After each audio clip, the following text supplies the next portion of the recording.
Hi, this is Cassidy Gard with CiGi TV, and I am here with John McAfee. Hello. Hello, how are you doing? Very nice to meet you.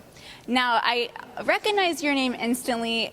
You are the gentleman that often the name comes up on my computer about McAfee Security. I apologize for that. It's funny because it pops up so frequently, and now here you are, the creator of it. That's me, I'm here. So take me back. When did you first really start revolutionizing security, especially in the digital age? It started in 1988. That shows how old I am. I'm 70, in case you're wondering. 70? I am 70. And I've been in security my whole life, almost 50 years of computer technology, and I know a little bit about it. So can you speak about Politicon specifically and what panels you're working on and what you are trying to teach the people that are here to come see you speak? Well, yesterday I spoke on technology and its impact on politics, which is tremendous, everywhere from electronic voting, which really we are not ready for, people, to the political spying which is going on from one campaign to another. To every aspect of politics. Technology is infiltrating everything. Today is a subject that's... Do you need to grab that? Pardon? Your phone's ringing. Do you need to grab it? No, I don't need to. Okay. It might be important. You're a pretty important guy. I'm not. I wish I was.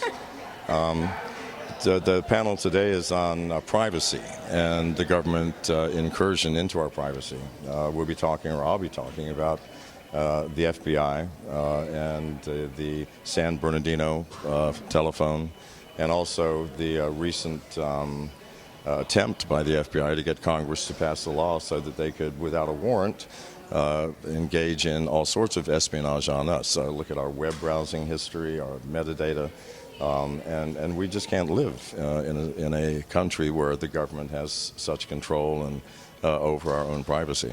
So I'm guessing that would have made you a very big supporter of Edward Snowden and his efforts back in 2013. Absolutely. I mean, let's be real. People go, is Edward Snowden a hero or a traitor? Did he tell you something you needed to know? Did he tell you that the NSA, which it is not their charter, by the way, is spying on American citizens? Well, yeah, it helped me. It helped you. It helped all of us. So use your own judgment. Is he a hero? Or is he a traitor? I think it's obvious. Right. So tying this in with Politicon, election 2016, do you care to share who you're supporting for our next president of the United States? Oh, good Lord. You know, I hate to say that voting for the lesser of two evils is still evil. But unfortunately, that is my belief. I wish we had other options. I really do. I'm not happy with anybody in the field. None of them. And you actually were a candidate as well, correct? I was. I certainly didn't expect to win. I mean, let's get real.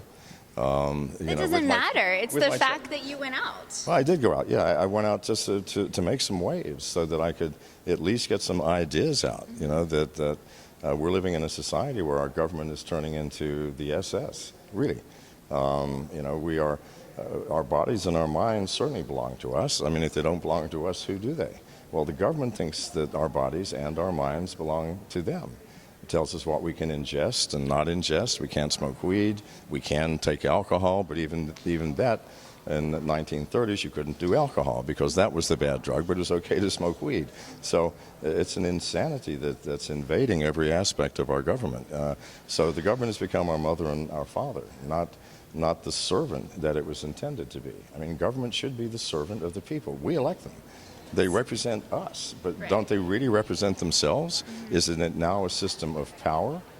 Politics is defined, if you go to Webster's or any dictionary, as those practices and procedures necessary to gain power within government and to retain power. Right. That's not what I want. I want someone, politics should be those practices and procedures necessary to serve the people. We've lost that. So with the election, I'm understanding that you will not be voting for either of the two, as you referred evils, and you will make a stand and just vote for whoever else is on the ballot that you think would have been a good choice for a potential president? You know, I'm going to write in Mickey Mouse or something. I'm serious, because okay. You're asking me to choose between a bladder infection or a case right. of the measles. You know, I'm sorry, I'm not going to choose either one. Okay. I'm not going to bring that on me. Right. Right, so that's a choice, and I think a lot of people are either making that choice or going a different route. So I'm very intrigued to hear your point of view. I have to ask, for the general person, such as myself, that does not have any idea of the behind the scenes of what tech looks like, what are some tips and advice that you have that I can guard my privacy, make sure I'm not being watched, protect my phone, all these things? What can I do? That's what people want to know. Is there anything I can do? Yes, yeah, there is. You can take responsibility, and actually when you download an app, look at the permissions that you're giving it. Okay. Like a Bible reading application should only be able to access the speaker, because it has a synthesized voice that reads Genesis. In the beginning, God created the heavens and the earth, and the lights are off and you fall asleep.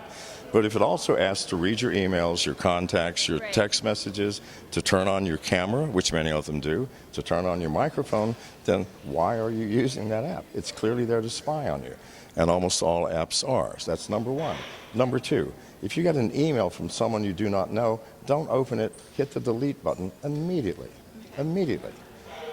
Because if it's someone you don't know, why are they writing it? Because it's going to be spyware that's downloaded on your phone as soon as you click something. And the other thing is when you get a message from Google saying your password needs to be updated, or from Facebook or Twitter, that's nonsense.